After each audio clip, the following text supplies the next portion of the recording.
खामोश लफ्ज़ों की लाइब्रेरी शहर की एक पुरानी गली के आखिरी कोने में एक छोटी सी दुकान थी।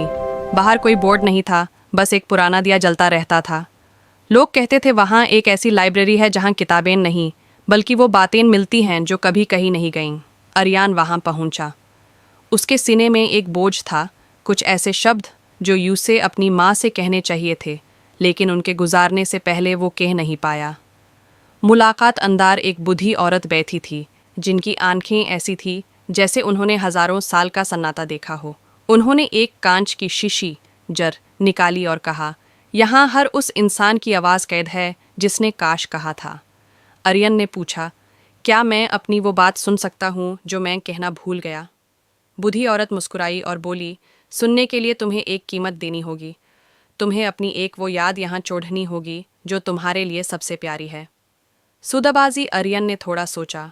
उसने अपने बचपन की वो याद चुनी जब वो क्या मैं पहली अपनी बार वो बात बारिश सुन में सकता हूँ जो मैं नहाया था। कहना भूल गया? जैसे ही उसने सुनने वो के लिए याद तो वो दी, याद उसके यहाँ दिमाग कीमत से वो देनी पल होगी। धुंधला हो गया।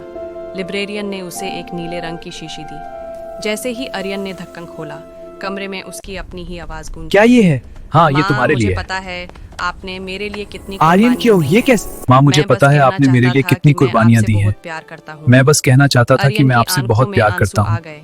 उसने वो बात सुन ली जो आर्यन उसके की आंखों दिल में में आंसू आ पत्थर गए। बनकर उसने वो बैठी बात थी। सुन ली जो उसके दिल में पत्थर अनोखा बनकर बैठी मोड़, थी। लेकिन ट्विस्ट तब आया जब उसने देखा कि लाइब्रेरी की दीवारों पर ऐसी हजारों शीशियां थी। उसने एक पुरानी शीशी उठाई जिस मैं पर लौट आऊंगा मेरी 1947 महबूबा, लिखा था। लेकिन वो कभी उसमें नहीं एक लौटा। सिपाही की आवाज थी जो अपनी महबूबा से कहना चाहता ये था लाइब्रेरी कि सिर्फ वो दुख लौट की कर नहीं आएगा, लेकिन बल्कि वो कभी इंसानियत नहीं के लौटा। अधूरेपन की निशानी है। अरियन को समझ आया कि यह आर्यन लाइब्रेरी वहां से सिर्फ बाहर दुख निकला, की उसका नहीं, बोझ हल्का हो बल्कि चुका था। इंसानियत के अधूरेपन की उसने उस दिन निशानी एक है। फैसला किया कि सीख देखें, अरियन वहां से बाहर अब से निकला कोई भी और बात उसका अनस्पोकन बोझ नहीं हल्का रहने हो देगा, चुका था। क्योंकि यादें खोने उसने से उस बेहतर दिन है ये कि फैसला वक्त रहते किया दिल की बात कि कह अब दी से वो जाए। कोई भी बात क्योंकि अनस्पोकन लाइब्रेरी नहीं कितनी रहने भी देगा। सुंदर हो, वो होती क्योंकि खामोश ही यादें है। खोने से उम्मीद बेहतर है ये कि कहानी वक्त आपके दिल रहते को की छुई बात होगी। कह दी जाए। अगर हमारी कहानी अच्छी क्योंकि लगी हो तो लाइब्रेरी किड्स स्टोरी कितनी भी एक्चुअली चैनल को सुंदर हो, सब्सक्राइब, लाइक और वो कमेंट होती जरूर करना ताकि खामोशी हम और है। कहानी अच्छे से आप उम्मीद तक पहुंचा है ये सके। कहानी धन्यवाद। आपके दिल को छुई होगी।